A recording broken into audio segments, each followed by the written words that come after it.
2 million black victims of Americanism are waking up, and they're gaining a new political consciousness, becoming politically mature. And as they develop this political maturity, they're able to see the recent trends in these political elections. Any minority that has a block of votes that stick together is in a strategic position. Either way you go, that's who gets it. You're in a position to determine who go to the White House and who stay in the doghouse. You're the one who has that power. You and I have never seen democracy. All we've seen is hypocrisy.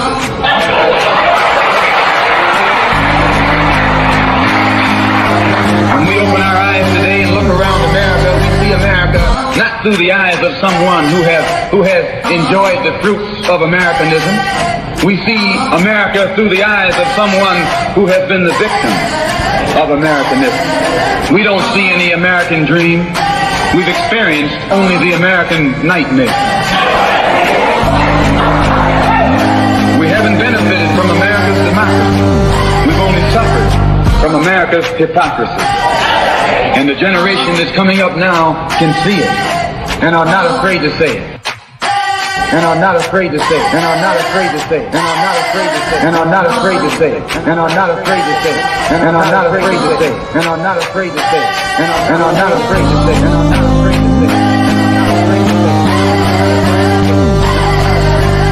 And are not afraid to say it. Hey! What's up? What's happening? What's up, Tyson? I mean, David. What's up? Karate chop, chop, chop. Yo, I just saw that. That was funny, the Flintstones. Oh, man. What's going on?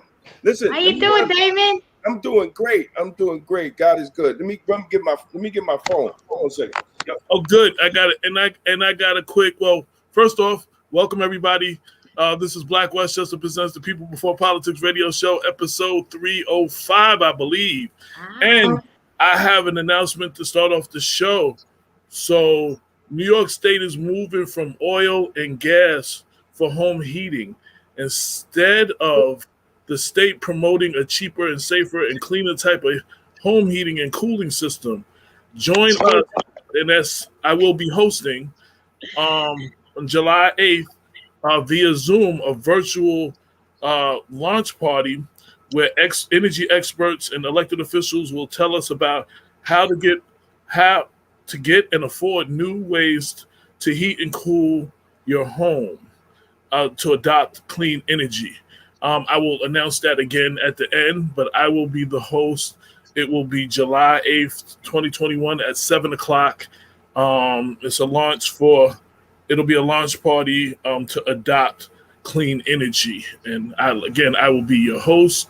I will be sharing all of this on social media. Check all Black Westchester social media, and there will be some sort of an ad about it on blackwestchester.com. And I probably will go live and just do a quick live thing once or twice before the event. So anyway, look for that July 8th, 2021, 7 p.m., a launch party to adopt clean energy. Look for that. So, with a launch party to adopt clean energy? Yes, Marvin and Diana launch party for their energy, their clean energy thing that they're kicking off, and they're having a virtual launch party that we just solidified. I will be hosting again, and it's about affordable new ways to get clean energy into your home. Again, I'll do a live video once or twice before then, and we'll have it on our social media. So you'll see all that, but I just wanted to make sure I announced that to kick off the show. Yes. Oh, okay. That's what's up. And so we have a couple of special guests today, right?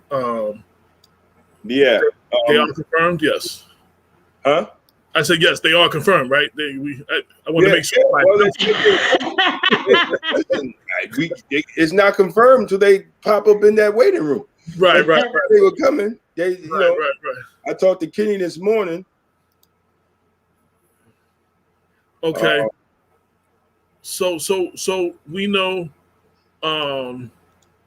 where our special guests are supposed to be here. Kenneth Chamberlain Jr. and Danroy Henry Sr. Is that correct? Yes. Because as you saw in the Black Westchester article, Mimi Rocah has. On my phone. I'll be right back. Okay. Keep up. Yeah, Mimi Rocah has committed to reviewing both cases, the death of Danroy DJ Henry and the death of Kenneth Chamberlain Sr. At this point, it's just a review. She's going to be reviewing the cases to see if they can go further. And we're going to have someone from both families come and talk about that. And if you've been paying attention to blackwestchester.com, also Mimi Rocah, the new district attorney, has charged a New Rochelle detective with assault. And she has been under fire from the PBA, local PBAs. Of course, New Rochelle PBA, the Mount Vernon PBA president, he made a comment. The White Plains PBA, and Keith Olson, who is the head of, I forget what it is, the affiliated, which consists affiliated police office. Yeah, I something. will definitely look it up before the show, and I will announce. And the PBA president of Yonkers. He's also the Yonkers PBA president, and they have been very outspoken against our district attorney, saying that she has been hunting cops. I took a personal exception to their statements because the New Rochelle Police Department found fault with this officer. They suspended this officer, and then they turned over all the evidence to the district attorney. Now, I always tell people when Damon, me and Damon always say, when you send a press release or a statement to Black Westchester, you're sending it to us so we can get the word out. If you're sending a case to the district attorney, you're sending it to the district attorney to see if charges can be filed. So I think it's hypocritical to be going after the district attorney and say nothing about the New Rochelle Police Department commissioner and the leadership who found fault, who they weren't ordered to, they weren't subpoenaed to, they willingly and voluntarily turned over this information to the district attorney. And for that, I think I'm telling everybody we need to be in support of the district attorney. This is the first time in decades we've had a district attorney who is holding police officers and elected officials accountable. And if we don't stand behind her while she's being attacked, we may never, ever see another district attorney who will make such bold choices. And this is what we elected her to do. And that's what she campaigned on. And that's what she campaigned on, right? Yeah. And the people voted her in. Right, and when she campaigned, she took no money from any PBAs specifically for that reason, because she knew that this was gonna be her job to do, and that she was gonna be holding people accountable. And also, so I think we're gonna have Brother John from Brother to Brother. He may be coming on and speak his support for Mimi Rocah. And if you notice behind me, next to my Black Lives Matter posters, you see two signs. These are the promotional posters for Lorraine and her brother Hector's new radio show on WVOX, Latin Rain, every Wednesday at 7 p.m. Thank you. The first Latino programming, all Latino programming on WVOX in 30 years. That alone, if we had an applause button, I'd be applauding it right now. Hey, wait. Damon might have something. He might. Oh, your sign just fell.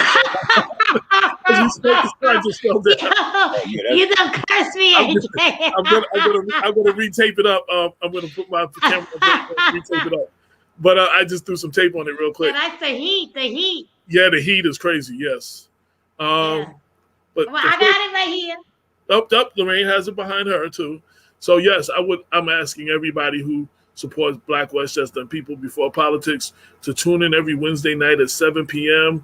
to WVOX 1460 AM on your AM dial or WVOX.com. And you can also catch WVOX like I do on several apps, including TuneIn.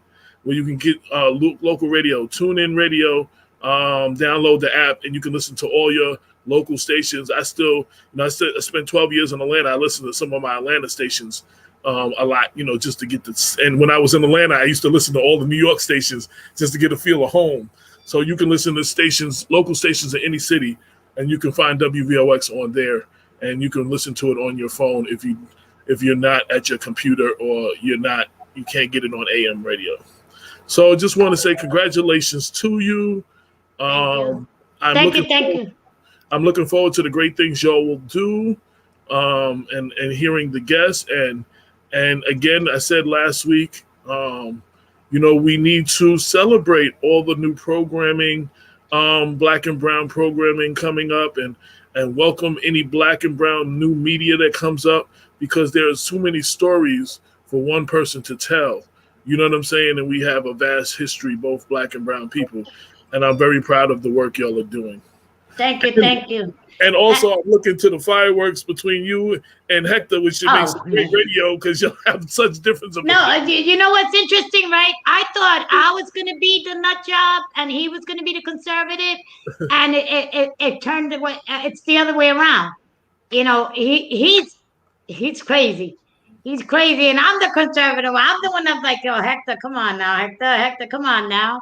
Now, if for no other reason, that's worth tuning in, Damon, just to see Lorraine be the conservative one. But you know what? Thank you, AJ. Thank you, Damon, because I make sure I shout you guys out. In the beginning of the show, especially our first show, I talked about you guys. I mean, we stand on your shoulders. I know that I did my radio breakthrough with Black Westchester, and I appreciate you guys. I love you guys, and if it wasn't for you guys, basically this wouldn't even be happening, because I wouldn't have felt as comfortable as I do now. Well, y'all sounded great. Osiris says, I rock with you. Stephanie Swan said, true brother and sister chemistry. And also talking about sibling chemistry, also another great show. Is Brother to Brother, the Instagram radio show every Thursday at 7:00 with Brothers Tri-Straight Jericho and Brother John Morrison. They definitely, the great thing about all these shows, we all speak from a different lens. Yeah. You know what I'm saying? So we cover the stories, and, everybody, we cover a lot. And we do add some Latino flavor to Black Westchester, but Latin Rain will be going there where we can't, in ways, covering it as ways that they only can. And Brother to Brother offers another element, John with his boxing experience. And yes, his boxing program also just started. And if y'all have not seen on Black Westchester, I'm going to share the link. He wrote a great piece being taught between two guns, saying African American males have two guns to their head every time they leave the house, one from law enforcement and one from the streets, and you have to navigate. And it's a great piece, a great editorial that we ran last night on Black Westchester. I'm going to post a link in a minute in the comment section so everyone can tune in. I mean, check it out. Everybody needs to check it out and leave a comment. Great piece by Brother John. So, Damon, what have you been up to, my brother? Yeah, I wanted to just comment on this whole issue of Mimi Rocah with the police unions. First, as someone who has been a union delegate for Westchester County Corrections for 13 years, prior union delegate, there's nothing anti-union or anti-police asking for accountability. I think we all, every job that we call ourselves professionals, my captain used to say we are law enforcement professionals,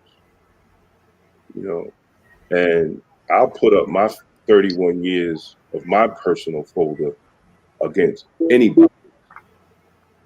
The most you're going to see is attendance. That's about it. But maybe some lateness, huh? Maybe some late. Attendance, But other than that, man, I got one verbal in the last 15 years. You know, we have to take being law enforcement professionals seriously. A lot of us don't. A lot of us don't do it. A lot of us don't look at it as having a job being and actually being a blessing to be able to be empowered to protect and serve your community. A lot of us don't do that. So there's a level of professionalism that we have to have. And you know what? Sometimes we fall short of that. Sometimes we do. But it has to be accountability to that. Now, you know, I'm personal friends. I know Keith Olson. You know, I know other union presidents, right? But we have to have accountability for our membership. I mean, it is what it is. Now, if I saw the video, and he was out of hand. He was out of hand. There was no need hitting that man like that. And he should have hit harder because that man should have dropped from that shot. So he got to start lifting some weights. But what I'm saying is you can't let your emotions get the better of you in situations. A lot of us let our emotions get the better of us in situations, especially in this day and age of accountability. We make good money. We make a hell of a lot. And a lot of our departments have good benefits. So you know, there's a level of professionalism that comes into it, especially when you're off duty. Now, I did something last night that wasn't professional. Yes, I did. What you do, Damon? I won't go into that. But you know, it wasn't professional, but that person had it coming. But you know, I mean, look, and what I did last night, if that person goes to press charges or whatever, I have to be held accountable for it. So we all must be accountable for our actions. Yes, I did put an elbow to a motherfucker's throat last night. I have no problem saying it, you know, but I'm not going to be disrespected neither. But you also didn't do it in the capacity of work, and you also didn't do it as a person who was also restrained, and then you exactly. That's right. But see, I'm putting it all in the level of professionalism, right? So we have to have a certain level of professionalism. We have to have a certain level of professionalism. But at the end of the day, right, the department, if you get 30 days for something that you did in law enforcement, it's either two things that happen, and I hope Keith Olson is listening. Either you settled, right? You took an offer because you didn't want to go to the hearing because you thought you might get more, or you went to the hearing and they felt 30 days was the amount of time that you give for your actions. Now after that, either or. So now if you took the offer, that means you agreed that you did wrong. If you went to the disciplinary hearing and was found guilty, then you was found guilty of your action. So there's two scenarios here. But at the end of the day, you got 30 days. Now, what that department did was take all that information, the officers' reports, the supervisors' reports, and they sent them to the DA's office. They didn't say press charges. They said you need to look at this to see if there's any criminality in this. Keith, you know how it works. All the union presidents know how it works. She just didn't wake up in the morning and say, I'm gonna indict somebody. And if they indicted, they had to go to a grand jury. Now, nobody knows what happened at the grand jury, but there had to be testimony. There had to be testimony. There had to be testimony in the grand jury. Now, we don't know. I'm not saying I know, because I don't know.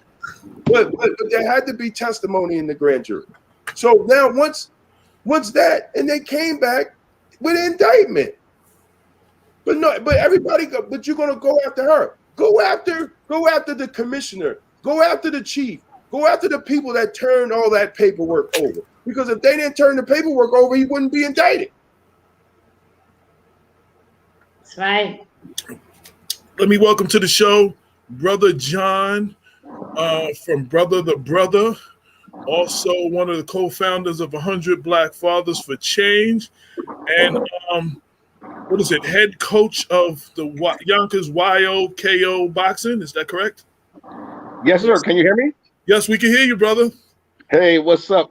Black Westchester, what's good? Listen, what's up, AJ Damon? How's everything? Good to be here. Good. And Lorraine the Legendary.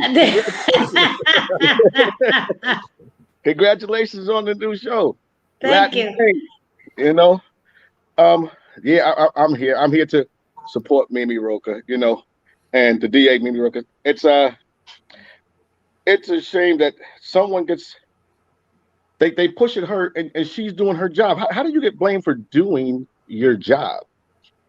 That's what I'm saying. Like I think they were saying earlier, she didn't walk to New Rochelle and say, hey, it was sent to her.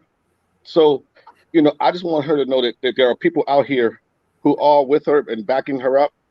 And I'm definitely one. One part, Damon and AJ, well, I'd like to say about the tape that when I seen it, there's one part, because I always say I look at things from a different angle.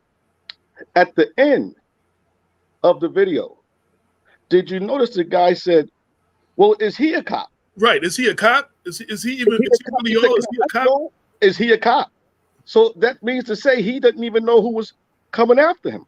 Right. He just saw some white guy coming after. Yeah, he didn't know that the guy was a cop. The guy never identified himself as a police officer. To answer Stephanie Swan, yes, the officer was white and the suspect, if you will, was black. Yes.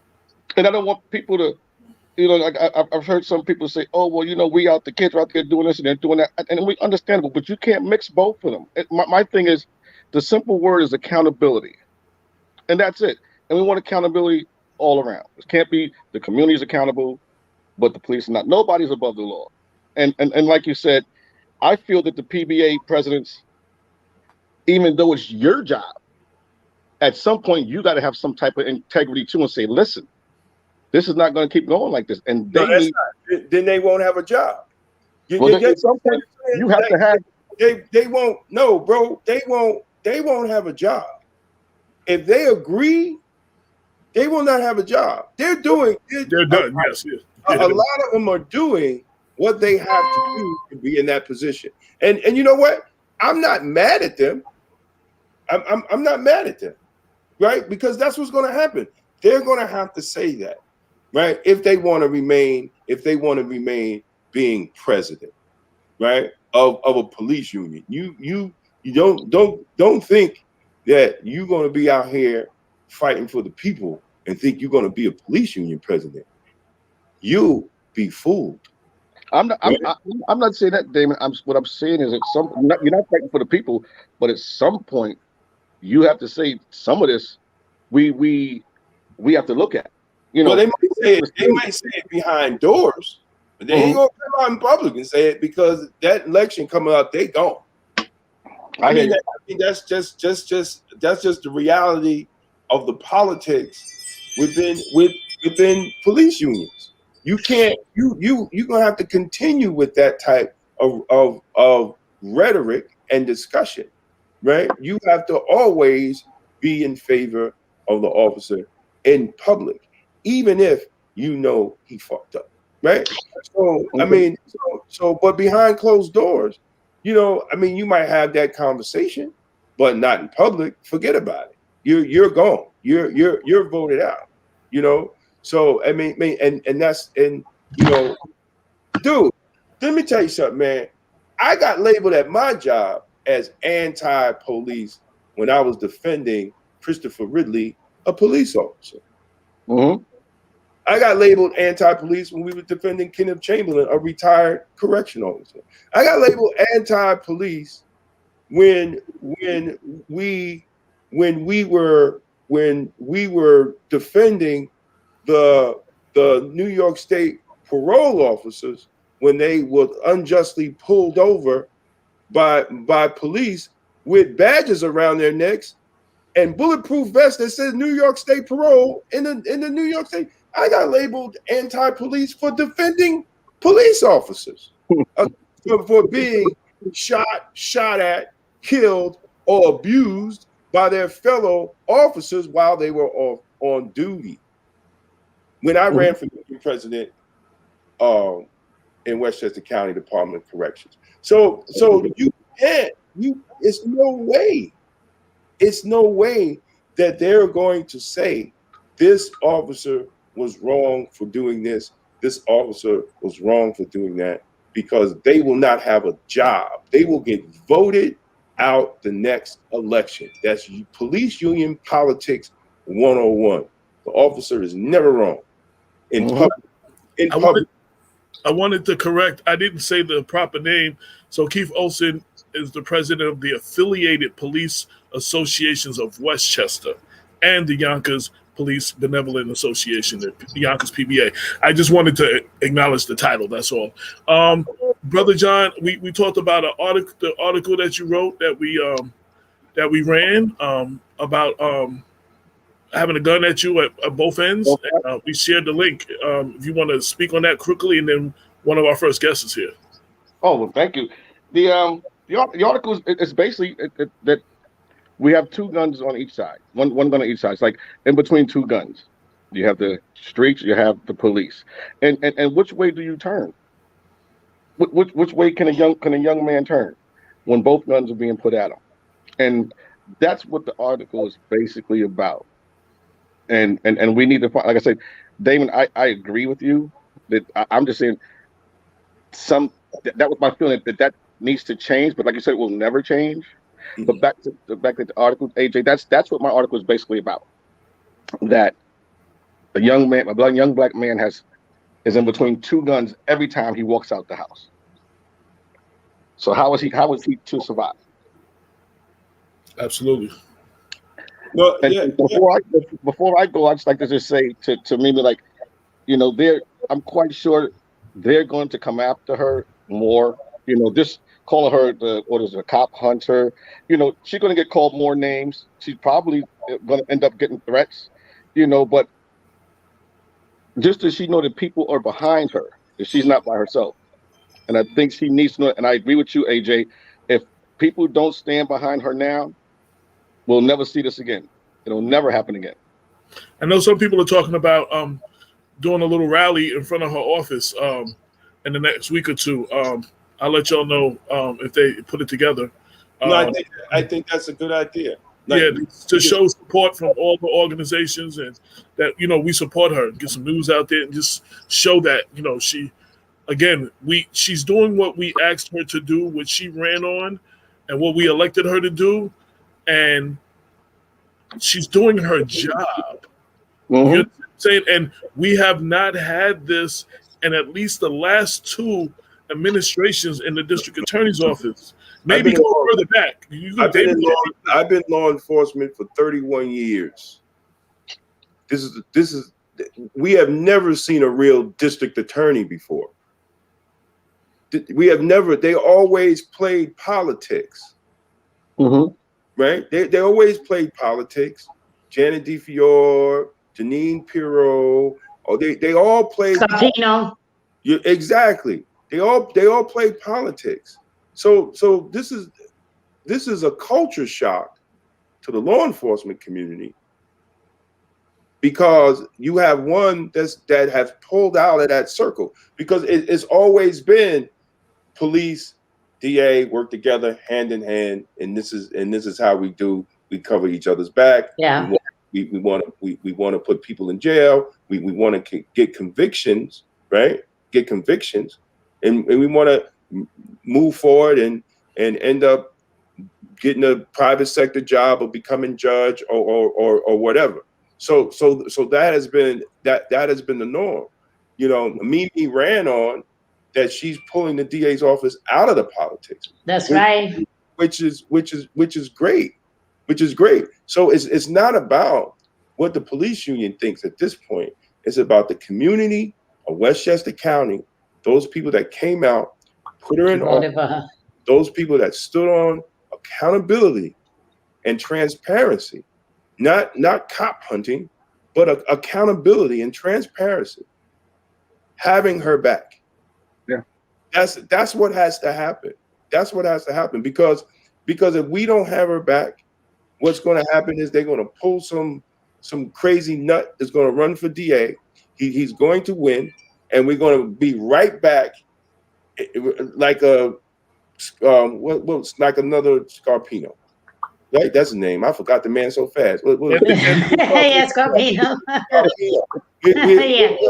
We'll have another Scarpino that won't do anything, but just try to get numbers on convictions.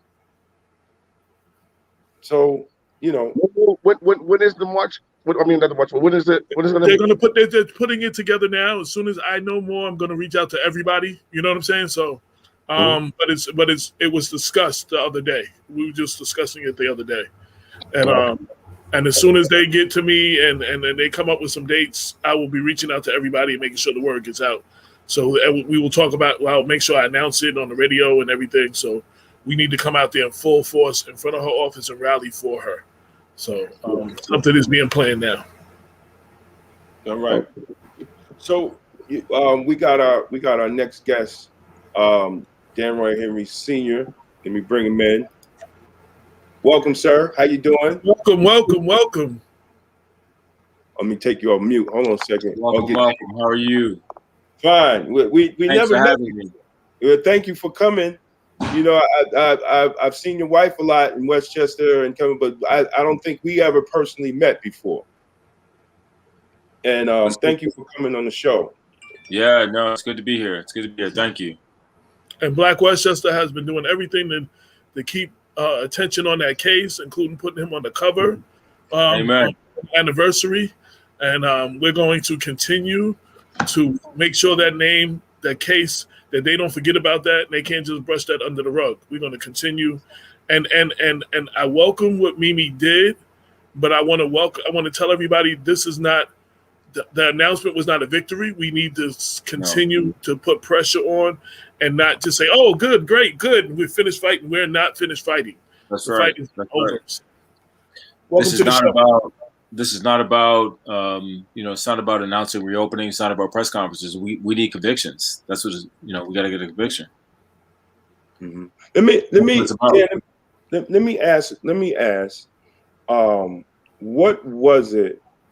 So a lot of times when you hear announce of a district attorney reopen an investigation, I don't know, the legal, if you could answer it or not, but what were the things that was presented, or you think that would be new evidence or evidence that wasn't brought forward or overlooked or intentionally pushed to the side, that made her eyebrows, say, look, let's look at this case again? Yeah, look, I don't know what she may have seen that made her decide to do what she did, but I will tell you that in the earliest days, there was an intentional effort to try to cover this up, right? So we know that because we have the real evidence of what happened that night. We have the real fact pattern, and we got an apology about it, right? So they apologized for trying to intentionally mislead the public with this false narrative. And we think that all that false narrative and all the stuff that they tried to do to make that false narrative seem true, that's what was taken to the grand jury in the earliest days. And the problem with that system is you take the grand jury stuff really, really early in the process. And with time and space, truth sort of it emerges, and it's irrefutable because there's a fact pattern that follows it. So none of that stuff we believe has gone to the grand jury, including the fact that Ronald Beckley, shot to save our son's life and told the truth about what he did, and they lied about it. They lied about it. They didn't accept his truth. They lied about his truth, and tried to make it seem, like he was shooting to stop DJ. He wasn't. So, and the person the person that lied about it ended up in jail, correct? Oh my gosh. The person who lied about it not only ended up in jail, he's a convicted felon trafficking in child pornography, multiple counts of child porn. He pled down to a lesser charge, but this is a guy who was the chief of police, got promoted for his malfeasance, got promoted, and then got arrested and convicted for trafficking in child porn once he became the chief. Bad guy from the beginning, bad blood, bad actions, bad actor. And he should also be held accountable because he was the architect of that cover-up. He shaped it. Brian Finelli, don't forget that name. Brian Finelli. Still lives in that town, still lives in that county. Brian Finelli. Dirty, dirty dealer. And is as complicit in a way as Aaron Hess, who shot our son. He's a dirty dealer. Wow. That's crazy, man. Now, what have you and your family been doing to bring awareness to accountability of law enforcement since then? Because I know you've been out there, but for the viewers that are not too familiar of the case and not too familiar with your struggle and your family's struggle, how to move forward and to bring awareness, because I think it's all about awareness at this point. It's all about giving people information. Thank God for all this, because this is a way we're able to bring information. What have the Henry family been doing to bring more awareness, to bring more awareness about accountability of police officers? Well, look, I mean, we always say that our lives, and Ken would probably say the same thing. Kenneth would say the same thing. Our lives now, every day we live them in protest, right? So we don't live peaceful lives. We live these lives of protest because we're trying to make sure that people see in the way that we live that there is this injustice in how our loved ones were taken, right? So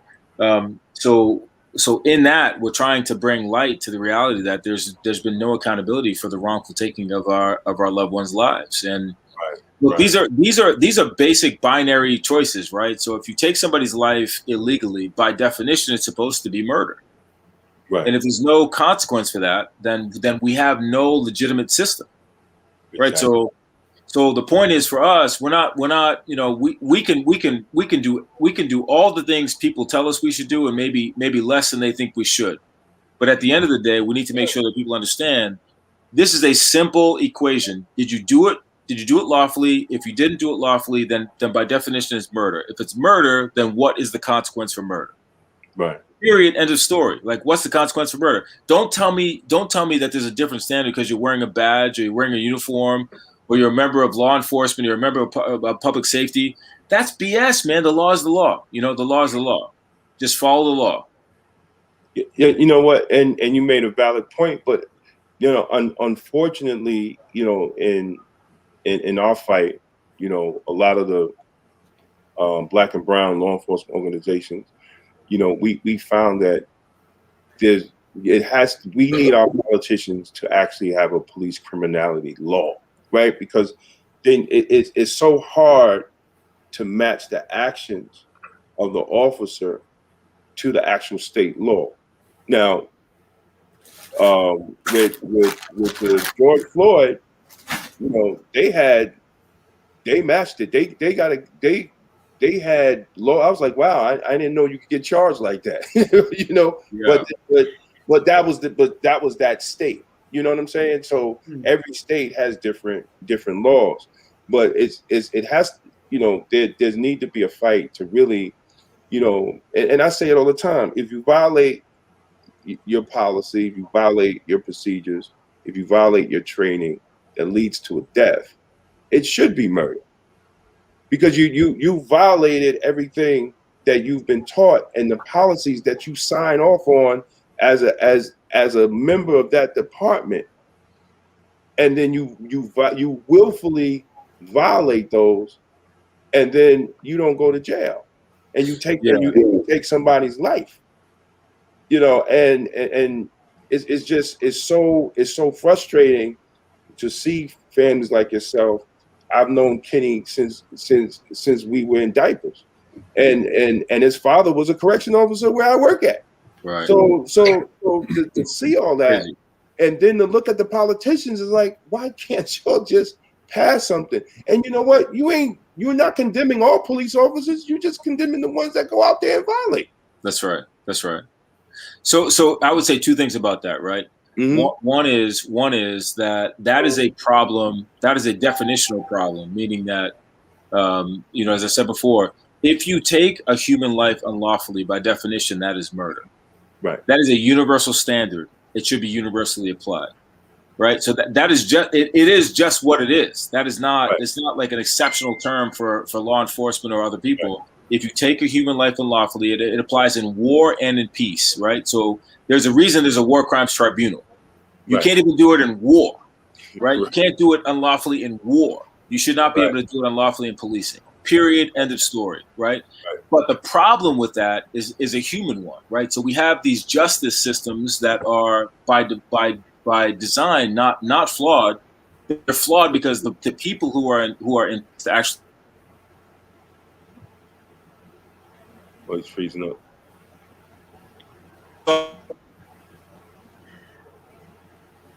Dan, you froze up. While he's I think he's frozen for a minute. Yeah. What I would like to. He's back. He's back. Okay. Go ahead. Where you have people who are essentially cheating the system. Right. And that's what happened here. Where they didn't do the right thing, right? They chose to do the wrong thing because it was easier. That's the problem. Right. Yeah, politicians are not gonna do anything because they want to brag about a police endorsement as well. When they're running. Mr. Henry, let me, is it true that the officer actually sued the liquor store? I don't know if he did or didn't, but I don't know why he would have, because there was no, these are the things, like, they're red herrings, right? So if he sued the liquor store, what did he sue it for? Because DJ wasn't drunk. There's no evidence that he was. And that's what I couldn't understand. That's one of those things where it's like, all right, let me create a false narrative to make it seem like the person who was a victim was the criminal. Look, they tried to do it to George Floyd. He had underlying medical conditions, right? So it's like make it the victim's fault as much as you can. It is the classic standard, move one in the playbook. It's move one in the playbook, right? So it doesn't make any sense. It's stupid. If DJ, listen, here's what I would say to anybody who's listening to this. If DJ was drunk and was demonstrating any impairment, why the hell would you run in front of a car if somebody was drunk and impaired to try to stop the car by running in front of it? If you're a rational thinker and you see a car being driven recklessly, why would you run in front of it? Right. Think about that, right? Why would you do that? That would be the last thing you would do. So come on, it doesn't make any sense. It never made any sense. We know it's not true. We knew it wasn't true that night. We know it's not true now because we have the facts to support it. It doesn't make any sense. You would never do that. If somebody's driving recklessly, would you run in front of their car to try to stop them? Would that be your first action? No, you run away. You run away, or you wait until they do whatever they're going to do, and then you deal with them later. You don't run in front of the car to try to stop a car if you think somebody's impaired behind the wheel. That's stupid. It's illogical. Exactly. And that's why there are departmental procedures that forbid it. You don't do that. You don't run into somebody's apartment if it's not your apartment. You don't do what you don't run in with your gun out shooting at people when they're posing no threat. You don't do that. Why? Because it's illogical. It doesn't make any sense. You're not trained to do that. What Hess did, he did out of fear, not out of any good training. No logic to support it. It's the unlawful taking of human life, and that's why it's murder. Didn't Hess retire over workman's job injury? They helped him get disability. He didn't retire. But the guy who actually was the hero, who tried to save our son's life, they told him to go get a lawyer. He's the guy who did everything right, right? So this is the problem. This is the problem with like this binary choice. Either you're pro-police or not police. Pro-police. This guy, 30-year veteran of the police force, did everything right. Did everything right. Including telling the truth that night. Tried to save our son's life. You know what they did to him? They said, go get a lawyer. They sent him packing. So it's like, all right, if you guys say Blue Lives Matter, well, why didn't his lives matter? This dude did everything right. He's like the guy you guys should be flying the flag for. And he got sent packing. He got treated like he was a criminal. He was the guy that did everything right. So I'm confused. Which one is it, right? You want to defend the murderer? You want to defend the hero? They chose the murderer, which doesn't make any sense. One of the things that I've always been impressed with both cases was how y'all have never given up the fight. How did y'all continue? I can't even imagine what that takes. And over and over and over, you see it happening around the country to others. And I described it as a paper cut that never heals. And every time there's another case, it just opens it up a little bit more. And it's another case like banging in and opening it up another more. And then to the point where it's a big gash now, and now you need stitches. It's no longer a paper cut. And I just want you to speak to that, because I know, we can only, as a writer, I can only try to capture it, but people need to hear that from you. Yeah, I mean, it never goes away, right? These are holes that are unhealing, right? We'll never win. People say, well, it's not justice because we're never going to get our loved ones back. Ken's not going to get his dad back. We're not going to get our son back, right? So there's no victory in this, right? There's only the reality that we are not going to let people do something that is unjust and get away with it. We're trying to persist because we owe it to the ones we lost to make sure that we've done everything we can in their names to make sure that their killers are brought to justice. And I would tell you what, as I said before, the system isn't necessarily a broken system. We have people in place though who have other ambitions that break the system. Okay. So the construct isn't a bad construct. We're using the same exact construct today in a hopeful way because DA Rocah is now in place, right? Same construct. The system didn't change any. The person changed. You know what I mean? Bingo. Yeah. So we have to make sure we're getting the right people in place to enforce the right system that's designed to be a just system. People say, well, we got to change our system. Our system is broken. Our system is broken. I would say our system isn't that broken. We got the wrong people in place. We got to make sure the right people are in those seats.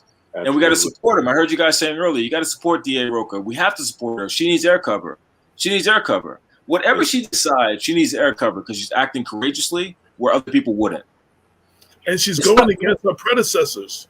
She's going against her predecessors. Right. And it shouldn't take courage to do that, right? It should have been right from the beginning.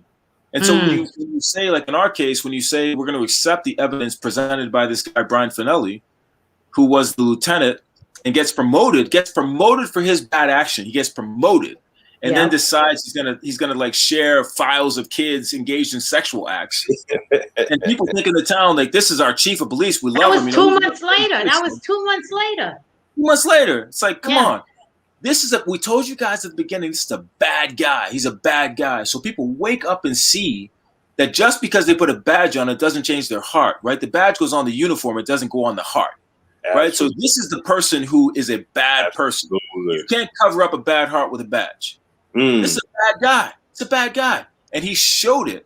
He showed it fully in his actions, following not only during what he did with our son, but also following that. And now he's a convicted felon. So now we're saying, you want to tell us that this guy didn't try to cheat? Of course he cheated. Look at him. Look at his heart. Look at his. And his own police officer said he cheated. He lied. His own officer for 30 years said he lied. It's like, come on. So how does the DA miss that? Either you're not looking or you got misled. So I don't know. I think there's another thing I've heard Kenneth say. Sometimes they'll go to the grand jury with the charge of murder, knowing that the officer will never be convicted of murder because you cannot prove that that officer woke up with the intent of committing murder that day. Like, so it's a bar too high, but they purposely go to the grand jury with that, knowing that the grand jury is never going to indict an officer on murder. Yeah, and look, I mean, you don't even have to do that, right? The DA, there's a saying, a DA can indict a ham sandwich. That's right. And why do they say that? Why do they say that? Because the DA can make a ham sandwich look guilty if they want to. That's right. Right? I mean, they control the presentation of evidence 100%, front to back. And in New York at the time, not only did they control the presentation of evidence, that evidence was sealed. Right. We couldn't even see what they presented. They could say ham inherently is guilty. Ham inherently is bad. Ham, when we put it on a sandwich, it's always bad, right? Let me show you all this evidence why ham on a sandwich is bad. And that's all the grand jury got to hear. Like, literally.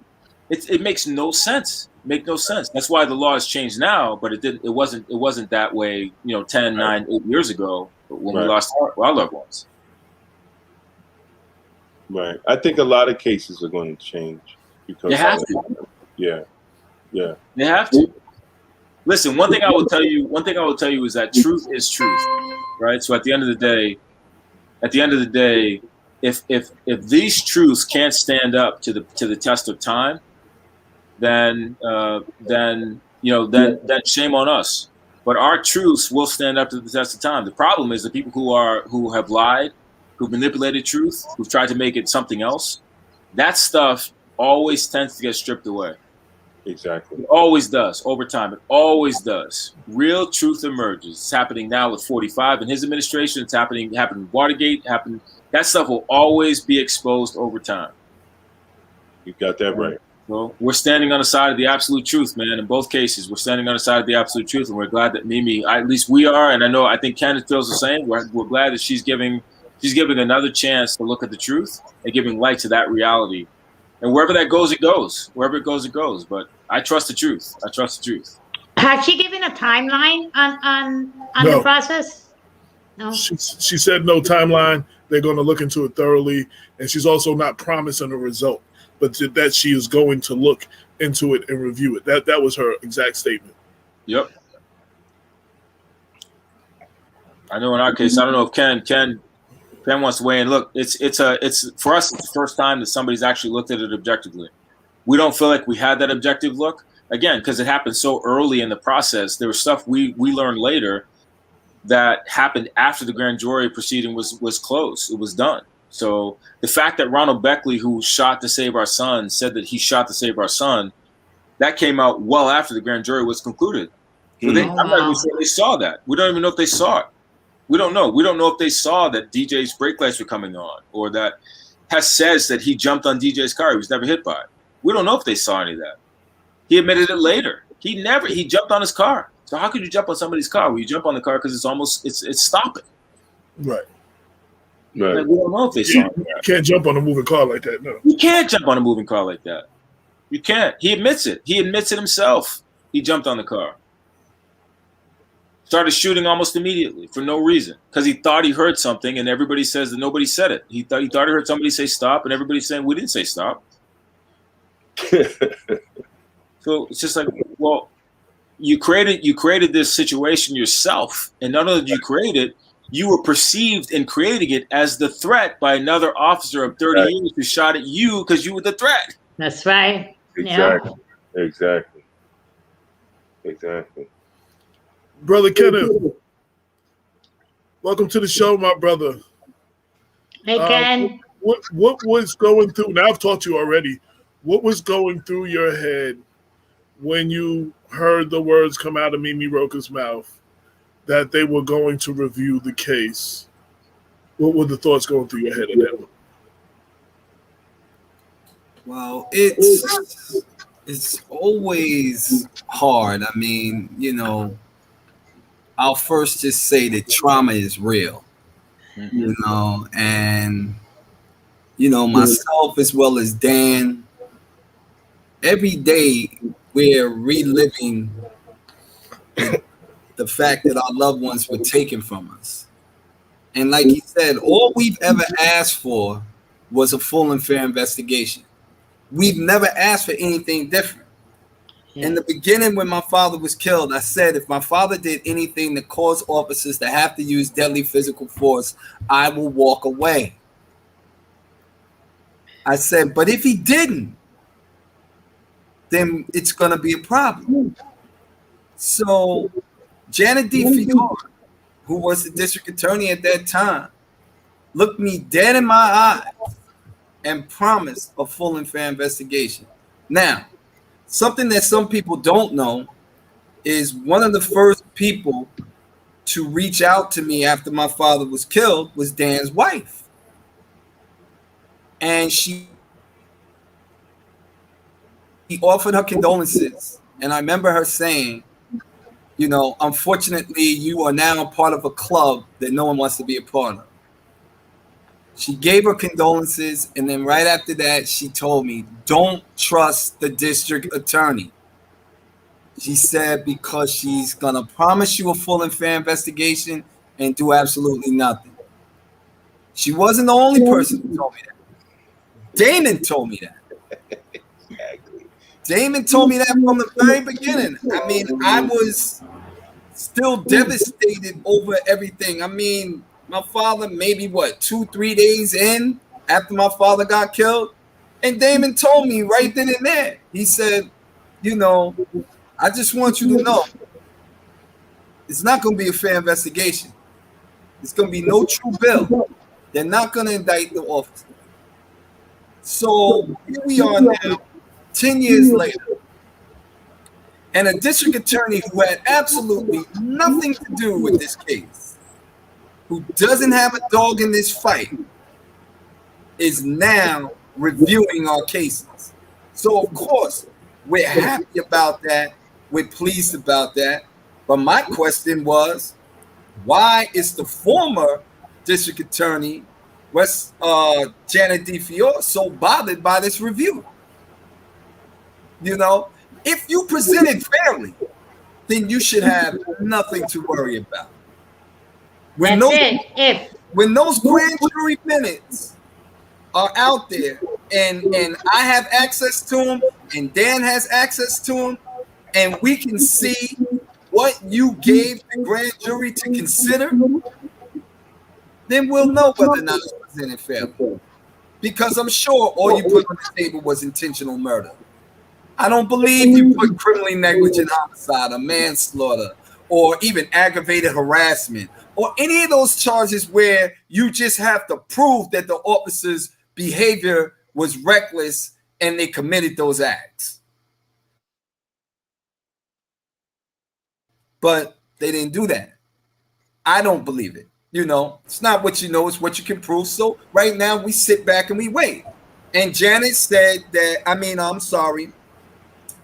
Rocah said that any action beyond the review will only be taken if the facts and the law warrant it.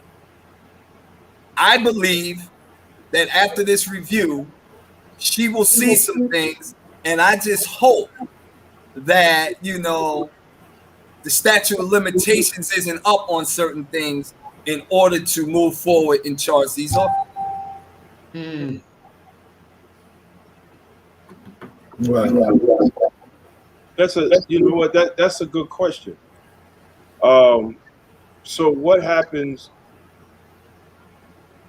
if statute of limitation, if we went beyond that? Now how and if she found criminality,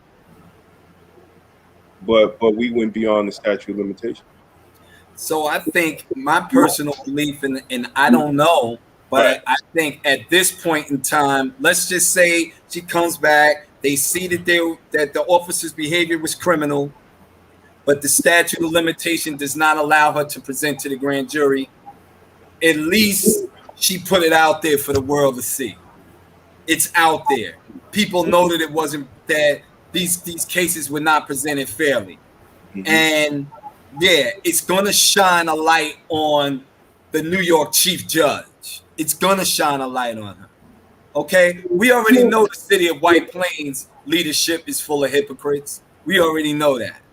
Okay? Mayor Rocah is one of the biggest hypocrites in this city. Okay, you cannot stand there and say that Black Lives Matter, and yet you are not addressing something that happened in your own backyard. That's the definition of hypocrisy. Yeah. Okay, so you can't do that.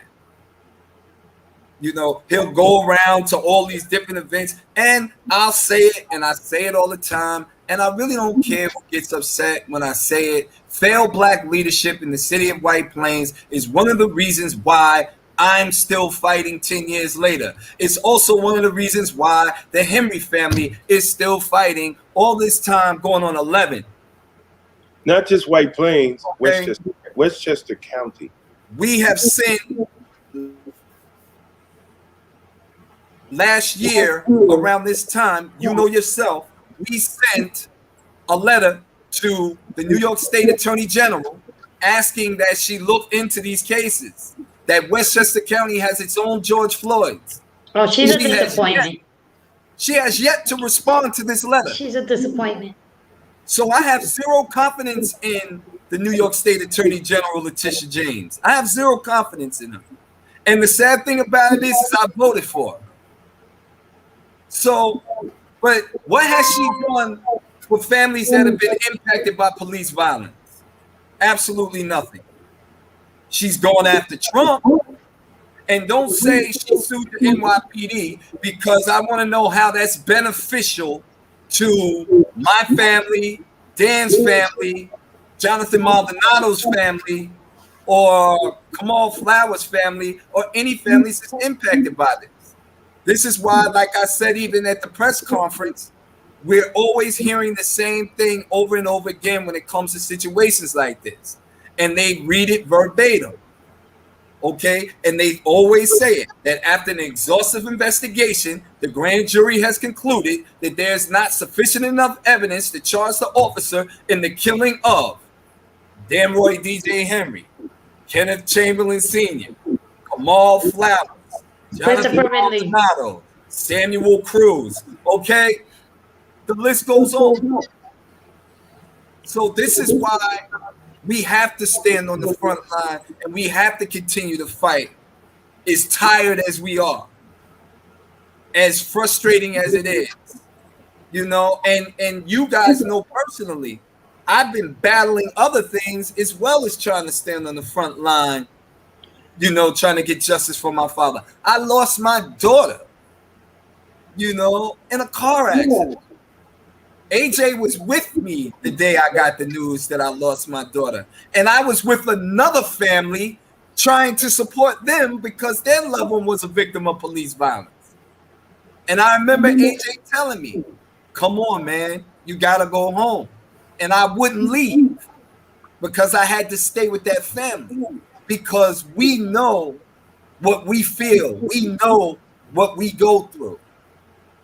You know, I would love to hear my father's voice again. I would love to hear my daughter's voice again. But it's not going to happen. So, me losing her on top of this situation with my father, you know, what can you do? You know, you just stand tall and you stand in the gap and you continue to fight. So we were talking about statute of limitations, and I decided to look up New York State. Statute of limitations for first and second degree manslaughter is 5 years. Mm-hmm. Yeah. So you know. So what could you charge them with? I mean, there's no statute of limitations for murder. So what could you charge? What charges could be thrown at them that didn't statute of limitations didn't run out? You know, that's a question that only a legal mind can answer. You know, I can't sit here, you know, I'm not an attorney, although some people think I am. I'm not. You know, you would have to ask a legal mind that question, and they could tell you, you know. But you know, they have on the police side, you know, they have most of these police officers end up with Andy Quinn. Okay, that's who most of these police officers end up with when they kill someone, you know, and he defends them. Why? I mean, I guess it's for the money, but you know, it's horrible. It's horrible. So, but if they come up with evidence, they cannot be charged, and the statute of limitation not count. Oh well, legal question. Statute of limitation. Yeah. Yeah. See, that's a legal question. You'd have to have an attorney on that could tell you that. But I believe in the end, if nothing else, in both of these cases, it's going to expose the corruption or the malfeasance inside the court system. Okay, and that the DA at that time did not present these cases fairly. Absolutely. My argument, look at this. We know my father was mocked, taunted, called a nigger, cursed at, tasered, shot with a beanbag shotgun 4 times, and then shot and killed. At the very least, when we heard the N-word, I said, okay, if nothing else, they're going to get him for that. Exactly. That's what I thought. I truly believed that in my heart, that they were going to get them for that. Do you know that Janet D. Fior said that the N-word was used as a tactic to distract my father? So now here's what's troubling to me. In 2018, she lashed out at the state court officers because they was wearing T-shirts that she felt was an attack on her Italian American heritage. The Office of Court Administration, they call the Organized Crime Association. And she was upset. She demanded an apology.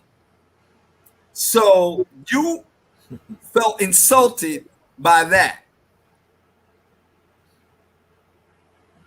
But a black man was mocked, taunted, and the N-word was hurled at moments before he was killed, and that's not a problem? Well, was she the same district attorney for both cases? Yes. Yes. Holy cow. But here's the kicker. There wasn't no outrage from black leadership when the audio came out of the cops calling him the N-word. It was complete silence. Exactly. And has been to this day. like we brought this up. Black Westchester, this show it's going on 7 years old. We've been bringing this up for 7 years, and we still have not heard any outrage from the black community leadership. Not one black politician has said that was wrong. Not one.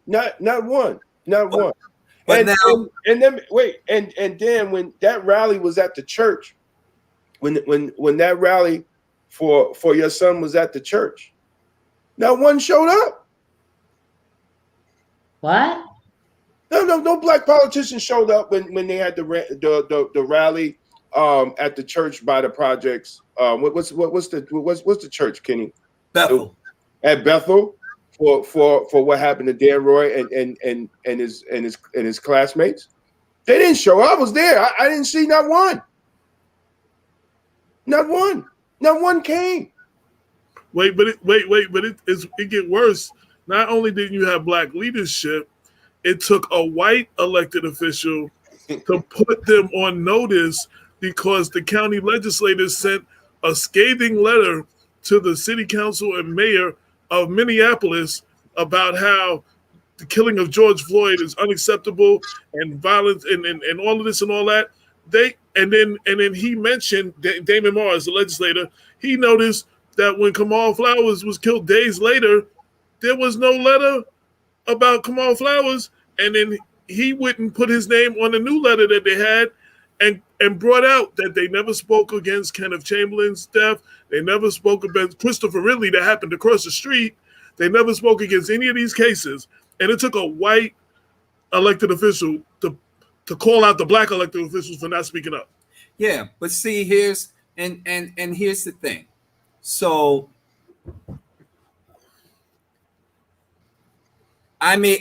people would tell me, well, first let me just say Ben Boykin, who is one of the legislators, he was sitting on the Common Council for White Plains at that time. And Damon Moore pointed that out too in his letter. A black man, yeah, who said absolutely nothing about a racial slur being hurled at another black man before he was killed.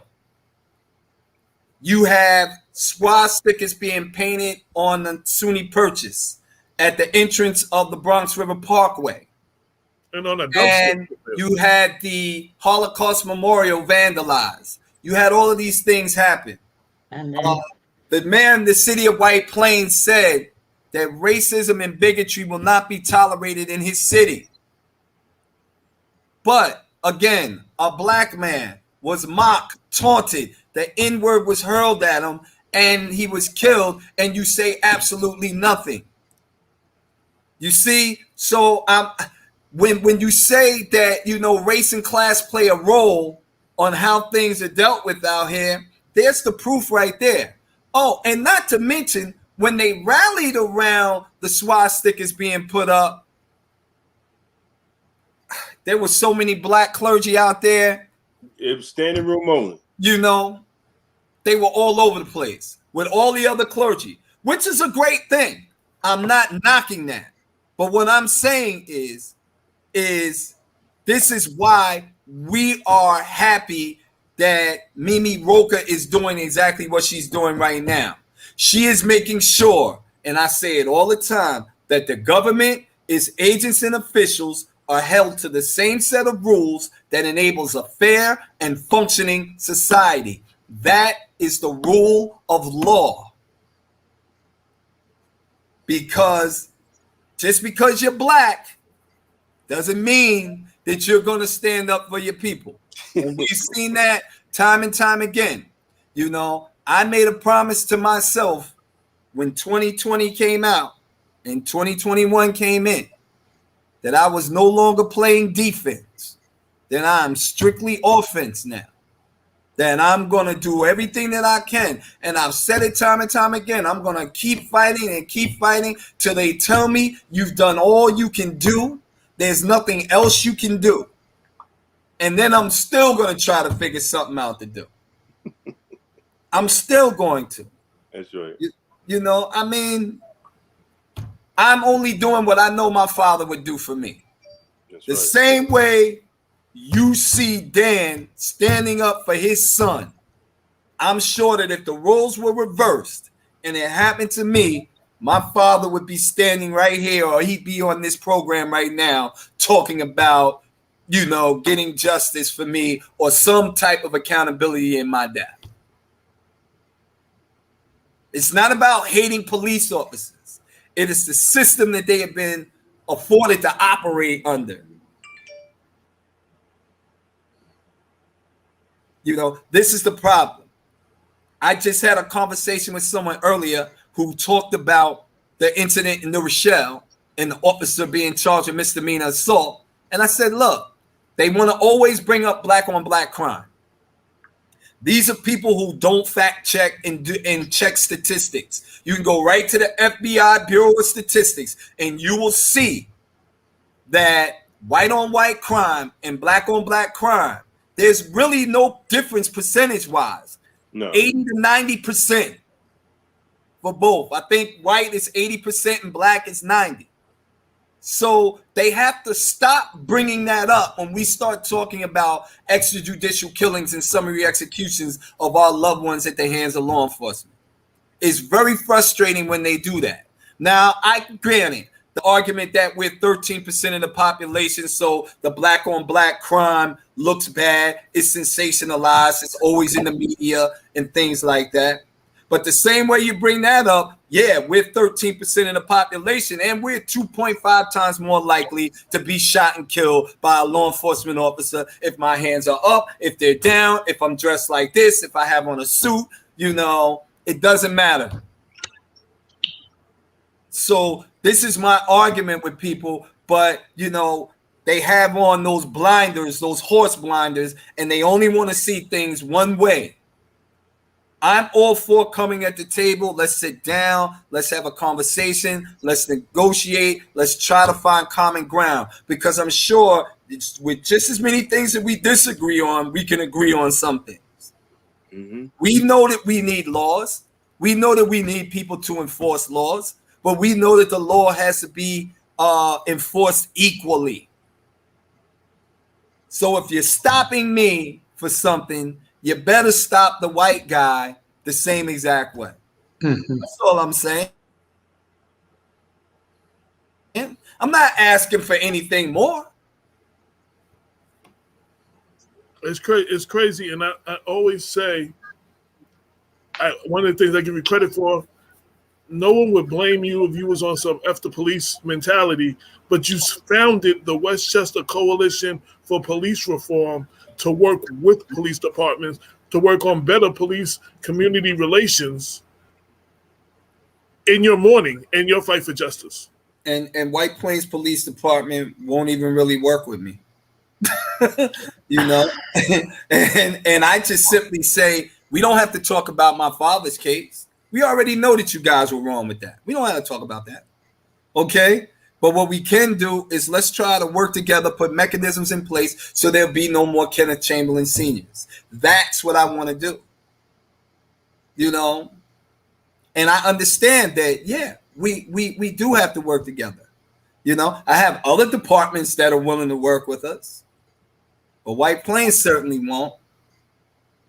And I can count the amount of black clergy in this city that support me as well. And that is inclusive of White Plains, Greenburgh, Elmsford, New Rochelle, Mount Vernon. Did I leave anything out? And I'm just telling it like it is. So people can't say that I'm speculating. This is fact. Because I've been on this front line 10 years fighting, so I know who's been there and who hasn't. So you can't say that I'm making this stuff up. Furthermore, one of the trial cases that we had that took place, the front row, the white clergy committed to filling up the front row because they knew there was going to be a lot of police presence there. It was white clergy that was there. I'm glad I didn't see a lot of black clergy. No, I was there. And they were there at the rally on the outside, and they were there, and they called for a call to action, and they filled up the front row or the front 2 rows or whatever it was, and there was not a lot of black clergy there. I only know actually at least one. I know one pastor that stood with you all the way from day one. That's probably Reverend Wheeler in Mount Vernon. I don't know too many others. I'm not saying there aren't. Reverend Wheeler. I don't know too many others that have stood with you all along and still stand with you. Wow. Pastor Wheeler, definitely. Reverend Williamson from Bethel Baptist Church. Bishop Stoops, God bless the dead. You know, he's moved on. I used to tell him to go home because that man could barely walk, and yet he was standing out there with me. You know, so... Wow. And as far as elected officials and parties go, I've only seen one party chair come out, and that was Dr. Cavallo from the Independence Party. I've never seen Reggie Lafayette, and I've never seen any other party chair come out. I've only seen him at least once come to one of those type of things. And I've only seen one person, and I'm going to leave Damon out of it because, you know, he worked there. I've only seen one person of an official from the Department of Corrections that your father used to work for come out to one of the vigils, and that was Louis Molina. Now, I don't know if there was any other ever, because I didn't make all of them. No. The only one I've ever seen come from the Department of Corrections where your father used to work to come out for a vigil. And I just, those people. Well, no. I think there was a couple of people when that actually worked with his father. One of the earlier press conferences. I think the one after we got the report. A couple of retired officers that used to work with Kenny's father, that actually worked with Kenny's father, came out one time. But I mean, but they were retired. So But I was talking about leadership. Like yeah. He was the deputy commissioner. He came out and spoke and stood with you. No. You know, he never worked with your father. I don't think he didn't work with your father, No. but he still stood there and acknowledged. You know what I'm saying? I mean, he was there and acknowledged your father. And I don't remember too many others in the. I've only been here 7 years of your fight, but of the 7 years. No, for my job, no. Wow. Other than for my job, there's no. I'm the only active one. Right. The department that he worked for. That was the point I keep making. The department that he worked for. And that's infuriating. That's infuriating and also painful. But you know what's crazy is that I get labeled anti-police by those that are in my department. And I'm fighting for a retired correctional officer that work there. Yeah. And there are white officers that work there now saying, I'm anti-police. That's crazy. That's crazy. It's crazy. They were anti-police standing up for Christopher Ridley, who was law enforcement. Exactly. It's crazy. It's insane. You know, I hate police. My wife's a cop. I can't hate him too much. I sleep with one every night. It's no way. How do I hate police? So I mean, the logic, some of this logic in this culture is so crazy. It doesn't make sense. But until we understand and we really be honest that it's so much. You know what? And I don't even say it's racism, right? I just say it's the white code. It's not even racism because they just stick together, right? They just stick together, and they stay together, and they stay on the same whatever rhetoric or talking points that they have, and they don't budge, and even if it's one of theirs. They stick to that. It's amazing, dude. I got 900 days left, and I'm retired, and I can't wait because it's crazy. It's just insane to go to work every day, and then you're out in the street. You're fighting that. You have families that are suffering, and they detach themselves from the suffering of the family. And it's funny because you got some black officers that won't say anything, right? They're scared, right?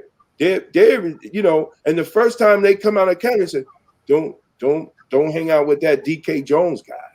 He's a racist. I'm like, yo, dude, are they telling you I'm a racist? And some will stay away until they get beat up by the police off duty, or their child get beat up by the police, or something happens, and then they blow my phone up. I'm that guy to stay away from. We had officers who came on our show because they were racially profiled by the New Rochelle Police Department, and they had never come on our show to speak on any other issue. Well, look. But when they got racially profiled by the New Rochelle Police Department, they came on our show to talk about it. Let me just say this, and I know this is being recorded, and I know it'll be out there for everybody to see so I think it's very important that I make this statement, and I know for a fact that I have never, nor has the Henry family ever said anything that could be viewed as being anti-law enforcement. Absolutely. We've never said that. We've only asked that there be a fair investigation into the death of our loved ones. And if an officer has been found to be criminal in his actions, that he is charged to the fullest extent of the law. That's all we ever asked. We've never ran around yelling F the police or anything like that. We never did that. I have far too many friends that are police officers for me to do that. So and you're the co-founder of the we've never done Coalition of Police Reform. I mean, and you work with police, like. And reform means to change into an improved form or condition. It is not saying we are anti-law enforcement. That is not what we're saying. Let me ask both of y'all a question. So, if now, if the DA, Mimi Rocah, finds that a justification to take it further, but what y'all talked about, the statute of limitations has run out on what she can charge them with, what would be an outcome that y'all can live with? Like, what would be? I want to hear from both of y'all. What? Well, I think for me, as I stated earlier, whatever the findings are, and I think Dan said this the day of the press conference, whatever the findings are, we want it revealed to the world. We want everyone to know. We want the world to know exactly what happened, okay? We want the world to know that there was no full and fair investigation. We want the world to know that. I mean, honestly, does it really take rocket science to come to the determination that neither one of these cases were presented fairly? When you look and you see all of the evidence and all of the information that was found out in both cases after the fact, it doesn't take rocket science. You don't have to be an investigator. You don't have to be an attorney. You don't have to be any of those things to determine, to come back with a fact-based conclusion that these officers committed misconduct and murder in both cases. Yeah, and I think to Kenneth's point, look, the reality is the choice about what we live with has been taken from us, right? So that's been made for us. We don't have a choice. We have to come to terms with the reality that we lost a father and a son and a generation and legacy and history and love and nurturing and hugs and kisses and time together. That's gone, man, and it affects us deeply, right? And it affects not just us, but people who love those people. So we don't really have a choice. We have to live with that every day. And but I think acknowledging that there is this inherent unfairness in how this was done, and this corruption in people's hearts who were at the time anyway in charge of the system of justice, that stuff has to be exposed, because we have to stop that at its core, right? Those folks can't get rewarded, and in our case, they were rewarded. They got promoted. In every case, they got promoted. The year got promoted. Finelli, in our case, who lied and covered it up, got promoted. Wow. That's crazy. I think he froze again. And got a pension. The guy who tried to save his son got nothing. So in every case, they got rewarded. They got rewarded. And that is not the way our system is supposed to work, because good-hearted people aren't supposed to let it work that way. And that just isn't the way it is. And I would say to the people who are, black politicians or whatever in Westchester County who could have stood up and didn't stand up, I get sometimes how hard that is to stand, in the breach, to stand against the tide. Sometimes people think I'm here, so I'm here, and my being here is enough, right? That I have to make a incremental example, because I'm here, standing here, and nobody has been here before me, and I can't make too many waves, because if I do, then I'm going to close the door for people coming behind me. But that is quite the contrary. They have to stand up and be more courageous, man, in those spaces, right? You got to make more room, not less room, for other people to follow. And there are too many examples of people who get there and just say, I'm here now, and somebody will look at me and say I was the first of whatever. You shouldn't be the first of, don't be the first. Be the beginning. Be the beginning, not the first, right? Be the beginning. Because if you don't think of yourself as the beginning of something more to follow, then you will stand in those breaches and be less courageous than you have to be. And it will take people like Mimi Rocah and others that she's at least trying. I don't know where this is going to go, but I'm thankful that she's at least trying to make a difference. She's at least trying. So I applaud that effort. We'll see where it takes us.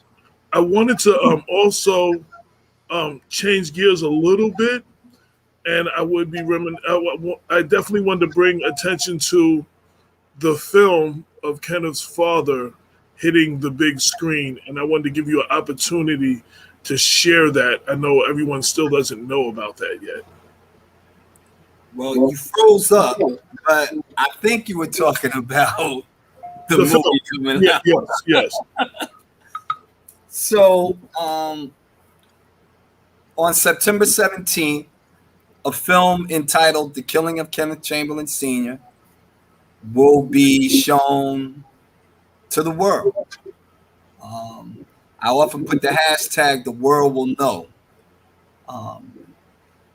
Frankie Faison plays the role of my father.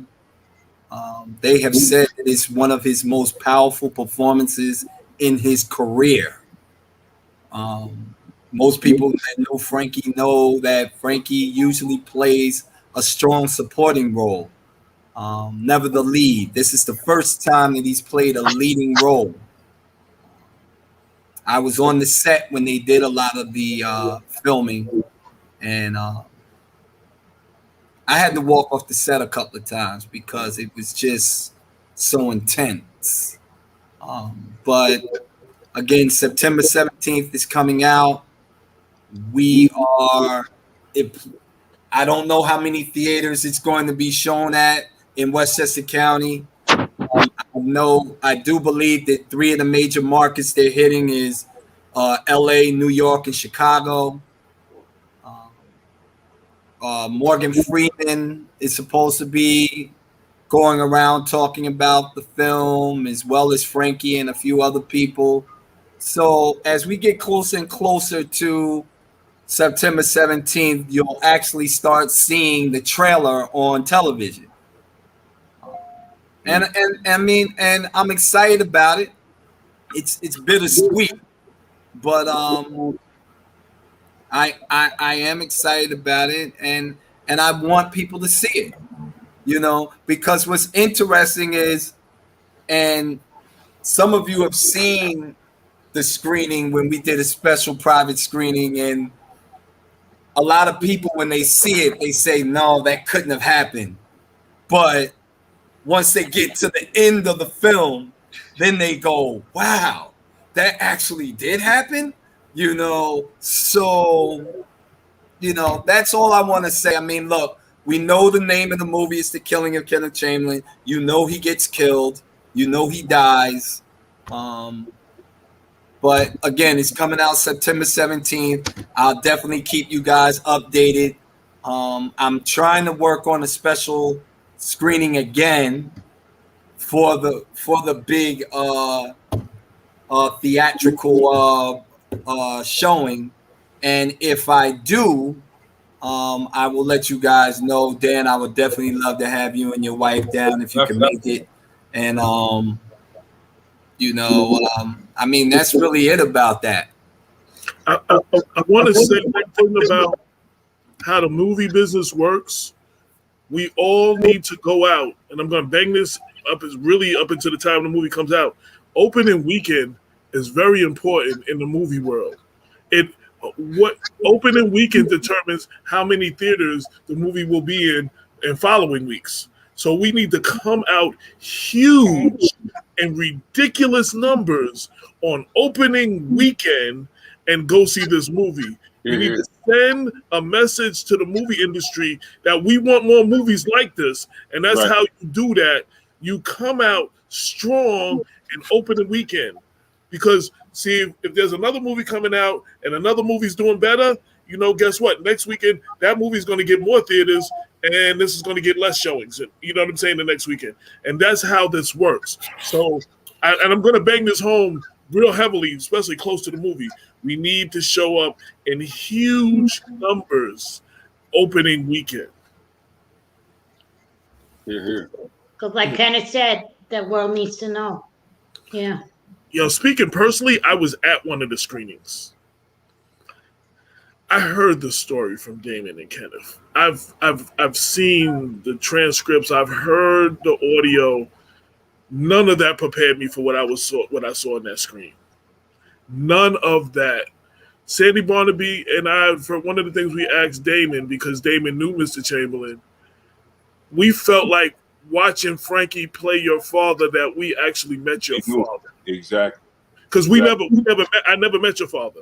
So me and Sandy kept saying that night, we felt, and we asking Damon, is that an accurate feeling to how he thought, because he knew Mr. Chamberlain, and we actually felt we met your father for the first time watching that movie, and I'm like, there wasn't too many dry eyes in that room. I was sitting in front of Damon trying not to sniffle, and he was sniffling behind me. I was like, I was trying to man up. Actually, David can't see me cry, he was behind me, just about sniffling too. Yeah, listen, I ain't gonna lie, man. I saw it twice and cried both times. Because it was just. Frankie just did a hell of a job, man, and hats off to him, and.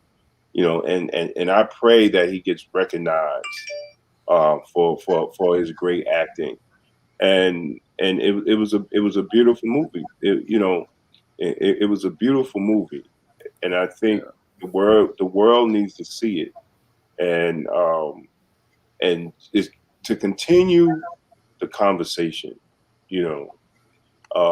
and using the big screen to continue the conversation, and I hope. It creates more conversation. As the movie go in the theaters, it creates more. It creates real conversation, not just rhetoric, but real conversation, because people will people will actually see this, and see the interactions. And there were some funny parts too that made you laugh. It broke. It wasn't all serious. It broke up and there were funny parts too, but just to see, how I think even how cops interact with each other when they feel something's not right. The actors that played the cops were very good also. There's a lot of there's a lot of parts to the movie that can open up great conversation. Yeah. So I know that they definitely pushed the movie up to September 17th. They originally were going to release it on November 19th, the 10-year anniversary of my father's death. But they pushed it up because people that have seen the movie in the movie world basically were saying Frankie gave an Oscar-winning performance. Okay. So they pushed it up because they want him to be nominated. Right. They want him to get a nomination. And I really hope he does. And like I said, being on the set, and I was talking to him, and he said to me, when we start filming, you might think that I'm acting a little different or something's wrong. He's like, but I'm in character. So, and I don't come out. I stay in character the entire time. So when I tell you, it was like standing there looking at my father. That's why I literally had to walk off the set sometimes, where I just had to go outside, get some air, then come back in. The whole entire cast was very respectful, of my feelings and everything. Even the part where they took the door down, they let me know. So this is when this is going to happen. So we don't know if you want to be here. If you want to go, out or leave, we understand, So I definitely wasn't there for that. I wasn't there when the N word was used. I wasn't, and of course, not at the end. I wasn't there. I didn't want to be, So this was definitely one of those roles where after the first few minutes, you forget that you're watching Frankie Faison and you actually think you're watching your father. Like he took on the role. He took on the essence of your dad. Again, I didn't know your dad, but I felt I met your dad for the first time watching it. And I remember me and Sandy Barnaby, we kept saying that over and over. And she thought that I knew him, and I was like, no, we got to ask Damon because Damon actually knew him. And Damon said, yeah. So, I know. But he embodied the role. He embodied your father. It was powerful, and I hope he does get recognized. And for all you activists out there, and for all you people that be marching, and for all you Black Lives Matter people out there, y'all better be flooding this theater. That's what I gotta say. Okay. So, Mr. Henry, is there anything we haven't asked you or that you would like to speak on in behalf of your son, on your son's case, or anything that you would just want to talk about? No, listen, I just, you know what, honestly, I just want to celebrate Kenneth and his dad, man. Honestly, I think the fact that there's the movie's coming out is beautiful, right? And it's important to reflect on the wonderful performances that may be Oscar worthy, but to me it's more important to reflect on the real life of Kenneth Chamberlain Sr.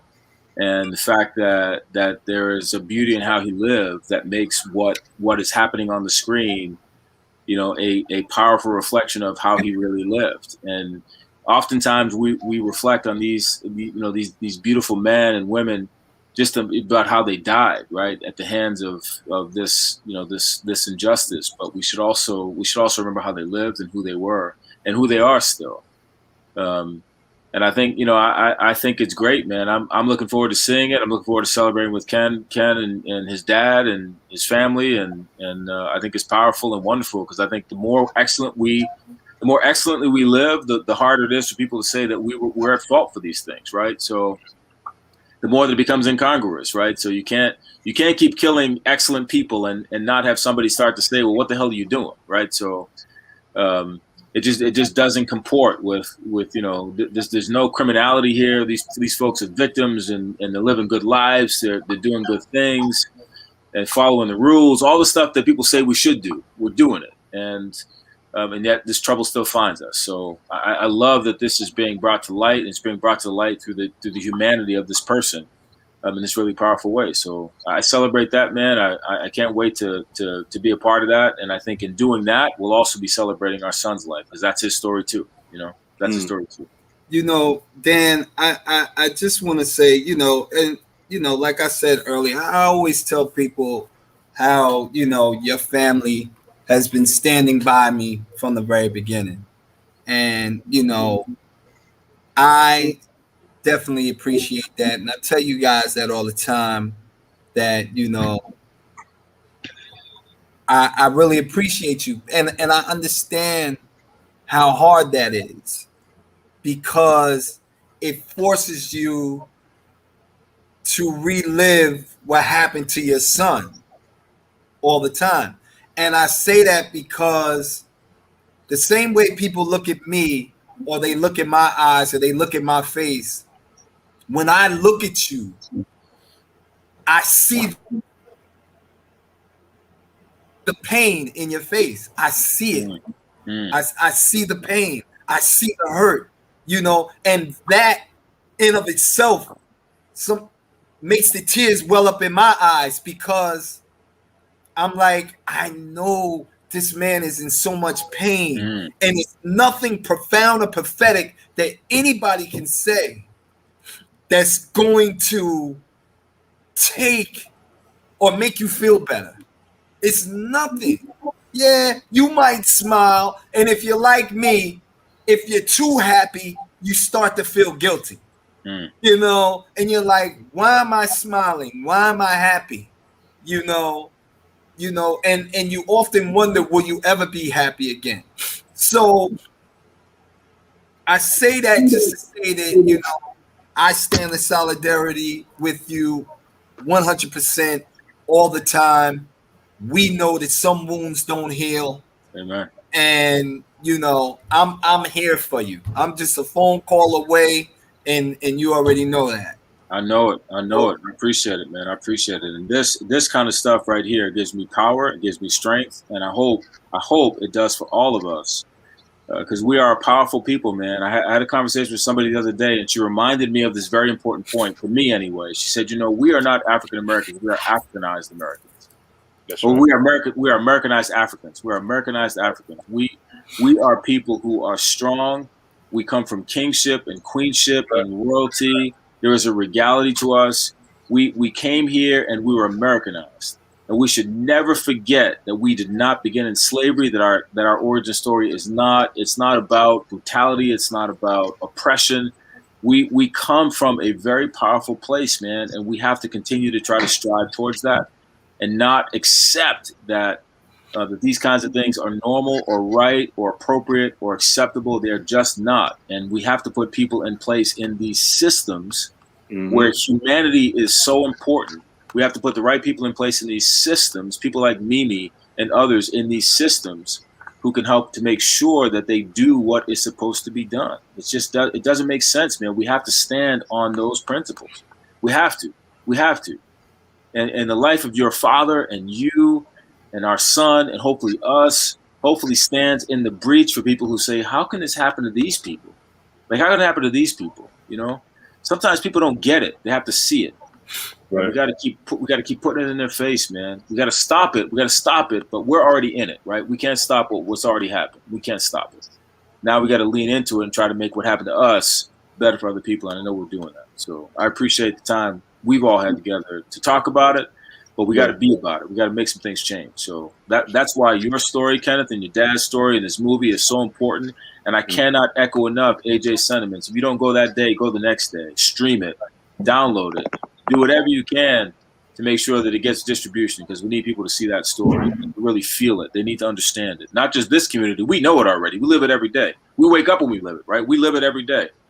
Other people need to live it. They need to see it. They need to feel it. So we got to make sure they're exposed to it. So we're going to do our part for sure, 100%. Trust me, we're going to do our part 100%. That's the only movie I'm going to the theater to see. There you go. There you go. Whether that's a theater in your basement or it's a theater in your living room or it's a theater in the big screen sense. Exactly. No, I'm going to literally. This comes in all forms now in those things, right? Yeah, I'm physically going to the movie theater to see that. Exactly. I'm going to buy the ticket. Buy the ticket. Exactly. Even if you're not going, buy 10 tickets. Buy 60. Buy 10 tickets. Do like John Morrison said. They don't care. Okay, sorry. Like John Morrison said, buy a ticket, go inside, come back outside, and buy another ticket and go in. Or just go buy 10 tickets and don't go at all if you don't want to go. Just buy 10 tickets, buy 20 tickets, buy 5 tickets. I want to bring up something else too. I've done a lot of stories, right since '93. I've covered a lot of entertainment stories. A lot of times now, we need to be educated on these things. When you buy your ticket, make sure that it says the killing of Kenneth Chamberlain on your ticket. It's like a vote. If you know what I'm saying? Because we've had black movies before. What was that one? Get on the Bus or whatever that was. About taking the bus. They got exposed. There was movies for like Home Alone 3 or whatever the hell it was. That's what your ticket said. And when people complain, they said, no, but you can see the movie. No, that's not good enough because Home Alone 3 or whatever that movie was, they got that number or that vote. You understand what I'm saying? So make sure your ticket says the killing of Kenneth Chamberlain on it. You know what I'm saying? That's what matters. So Terry Watson, he said that we should hold theater parties. Absolutely. You know, and for Black Panther, we should do it for this. Absolutely. Get a bus full of kids to go and take them to see. And take them to see it. You know, I mean that is it's going to be an important.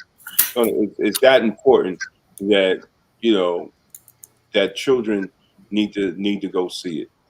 You know that's a good idea. Theater parties. Mm-hmm. Yeah, we're gonna do that. I'm actually writing that down. Good. Hey, Kenny, man, we're gonna do that, man. We're gonna do that. Some of these schools to reach out to some of these schools. You know, we know enough people that could donate money to get a couple of tickets. So, here. You know, and get and sponsor a lot of these kids to go see the movie. Who knows? Hopefully, maybe we'll get some of these more prominent activists out there to even talk about it and encourage their following to come see the movie as well. I'm not holding my breath on that. I'm saying that they need to be doing that. You walking around talking about Black Lives Matter and doing all that other stuff. This is part of that protest. Protest by going to this theater and supporting the movie. Like protest it comes in a lot of forms. And what Dan said, I want to echo, protest is also voting, especially for positions like your district attorney, which is the most important election in your county as far as criminal justice reform. You know what I'm saying? It's like we don't even pay attention, but it's one of the most important things that you can do, the most important position you can vote for. So we need to be more active in our local politics. That's the local politics. We come out when Obama ran, and we come out to outvote Trump, all those things, but voting in your local election has more to do with your day-to-day life than who's in the White House. Exactly. So I just saw a question pop up on the screen talking about when people see this film that a lot of people are going to be angry, and what mechanisms or steps are in place to help people manage that anger. Honestly, I will say that when we did the private screening, we had clinicians on hand, because my daughter had to talk to one. You know, we had clinicians on hand who volunteered their services that day to, if someone felt like they needed to talk or something, that they were available. On the fact that it's going to be shown in New York, Chicago, and LA all at the same time, I honestly have not thought about it to that point that it would outrage people that much that anything negative would happen. I'm hoping that only positive things will come out of it. You know, that it'll, like Dan was saying, it's going to force the conversation, a real hard conversation, that, none of this sugarcoating stuff. Let's really talk about it. When someone asks, we need to know which theaters will be showing it nationwide. When we get closer to that point, I'm sure we'll have a list, and Black Westchester will be putting out a list of everywhere it will be shown when we get closer. I'm sure Ken can't even answer that question now. So when we get closer, I can't answer it now. I know that I have another meeting with Gravitas and Revelations Films, and where we're doing this big strategy session. So I'm sure all of that stuff is going to come up then, but right now, I can't answer that. Osiris said, I see it as necessary anger to make changes. I agree. But I want to further with the person that asked that question. When you do these theater parties, and when you bring these groups of, especially the youth, you need to have, like Ken said, maybe some clinicians on hand, and maybe whatever your organization is, y'all need to then have some kind of conversation after. Absolutely. And it needs to be a discussion point, not just watch the movie. Discussion needs to take place, and you need to have that. So people need to think about that. You got a couple of months, but we need to be planning those kind of things ahead of time. Can I offer a thought as well, just about that? So what I would suggest, and listen, this is just one person's perspective, right? I'm not giving you a recipe here. I'm just telling you a thought. I would say that I would go to your chief of police and your DA, whoever they are, your local DA and chief, and ask them if they are planning to see the movie. If they're not planning to see it, I'd make sure they see it. And then I'd ask them if they would be willing to have a conversation with you after you all see the movie about how they are using the movie to inform the practices and the judgments of their police officers. Exactly. Right? Because if you can engage them in that sort of constructive dialogue on the front end, then there's no excuse on the back end. Mm-hmm. Make them a part of that process. And if they're not willing to see the movie, they're not willing to engage in a constructive conversation, get them the hell out of office. They don't belong there. They don't belong there. And then you can use that to mobilize people to actually effectively, galvanize around trying to make sure that somebody else is in that DA seat, or that there is a community effort to actually replace the chief of police, because they are the people who are effectively the ones who are allowing this kind of stuff to happen. So we just have to sort of come at it a different way. Are they going to be part of the solution? If not, then they're the problem, right? So it's sort of back to Malcolm X. Are you in it or are you not? So it's really simple. This is coming out. We know it's constructive. It can also be triumphant because we're going to learn from it. We're going to grow from it, right? So we've already lost, but it doesn't mean other people have to lose. So it can be triumphant for us. And we're coming at it strategically and intellectually. So do you want to be a part of that or not? Correct. I mean, I've said at the very least, I want this film to be a teaching tool. Absolutely. Of what not to do. You know, that's why they need to see it. They need to see it, and they need to internalize it, and they need to make some real. They need to make commitments about it, right? Not us. They need to make some commitments about how they're making sure this can't happen again. One of the powerful things of this movie making it to the big screen, just imagine the national outrage nationwide that led to some changes after the death of 9-minute video of George Floyd's death. Yeah. And the effect that had. Imagine how more powerful a 2-hour movie is going to be about an individual. Like, I mean, this is going to be on the big screens. This is going to be a big deal.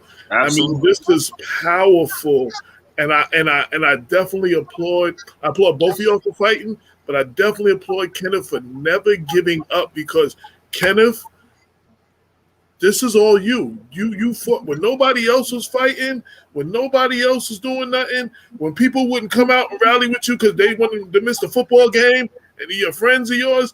You never gave up, and you continued, and it was your fight that led to the making of this movie, making it even possible. So that you should know. I don't know if we've said that to you before, but that, and if anybody said that to you, but this is all you. Exactly. That you had to fight and never give up. That is making your father's story going to be on a national screens everywhere. Exactly. That is huge, bro. Hey, Kenneth, this is a Wakanda moment, brother. Wakanda moment. There you go. Exactly, man.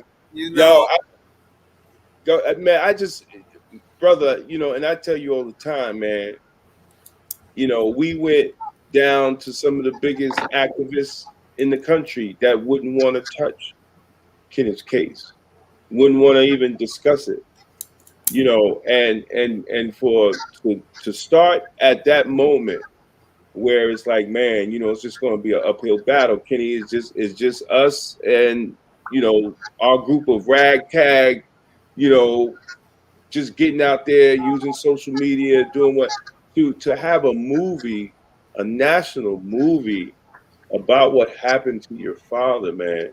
And not only that, to have like a brother like Frankie Faison. When you told me that, I was floored. Absolutely. I was floored. I was like, this is beautiful, man. But you did it yourself. You did it yourself. You got out there, man, and you kept pounding the pavement. You kept speaking the truth to power and speaking the truth. And now you have a movie to show the world, what your father went to, and then you want to use it as an educational tool. That's a whole nother step and a whole nother blessing. That you're giving the people. You're giving people a blessing. So like always, man. We talk every morning. Mm-hmm. We laugh, cry, we argue. But this is you, brother. This is you, man, and I'm proud of you for it, man. Proud of you. And when you say hashtag the world will see or the world will know, the world will know. That's not just a hashtag, for real. Right. What people have been trying to brush up sweep under the carpet will no longer be able to be swept under the carpet. You will no longer be able to deny the wrongdoing that happened to your father. Is there for everyone to see. Forever. Exactly. Forever and ever. Yeah. Forever. Yeah. Like 10 years from now, you pulling it up on Netflix, man. You watching it. You know what I'm saying? It's forever, man. Forever. I was listening to AJ, and AJ said that, a 2-hour film, and it feels like 2 hours. But it's only 1 hour and 23 minutes. Oh, okay. I was just saying 2 hours. But I'm just saying, most people, usually like the average time of a film is usually running like about 2 hours. This is an hour and 23 minutes. But those hour and 23 minutes feel like an eternity when you watch it. Yeah, it's an emotional ride. It is. Oh man, it's 8 o'clock, man. Right. Coming to the close of the show. Any last words from our guests? No, I've got to go. My son Kyle is releasing his next CD on the 9th, and we're having a little celebration for him tonight. Oh, okay. He has a CD out, a music CD, a CD. He has several actually. His new release is called Payback. Fitting. Exactly. You have to send me an email with all that information. So we can KyleJoshua.com. KyleJoshua.com. He's releasing on the 9th. He has a distribution deal with Rock Nation, so he's out there doing his thing, man. He's doing his thing. So we are celebrating. That. I wish I knew that. We could have gave him time to that. Yeah, bring him on the show. Yeah, we will. Absolutely, please. Yes. Yeah, he's doing his thing tonight. I have to step. I'm actually overdue in doing that. I have to step back down to his celebration thing. But we thank you for taking this time. Listen, peace and blessings to everybody. And thank you. Thanks for having me on. And Ken, I know we'll be in touch, man. Yeah, definitely. Stay strong. We're in this fight together. All right. I appreciate you. Yes, sir. All right. Blessings. Any last words, Chamberlain? Brother Kenneth. No. I don't really have anything else, that I really want to say. I know that, I would just simply say that this conversation that we were having, these conversations are very difficult, sometimes, and sometimes it's hard to fight. Like, several times in this conversation, I was fighting back tears. Yeah. So was Dan. It's very, very hard. And I would just say it's not real until it's you. Right. But I hope it never becomes you. And for people that are in the same type of fight, I'll tell you the same thing that I told my brother Yusef Salam. I told him one day, on them days that you feel like, it's just too much, you gotta just kind of look at yourself in the mirror and just say, hey, my name is, and I survived what they thought would break me. I mean, that's the only thing that I can offer anybody. Brother. But I appreciate you guys definitely being there with me, man. No doubt. In closing, Brother Osiris is also the president of the Mount Vernon Film Festival, and I'll make sure that y'all get in touch. He said he would definitely like to do a future screening and Q&A for the Mount Vernon Film Festival. So I'll make sure that y'all get in touch, to see about making that happen.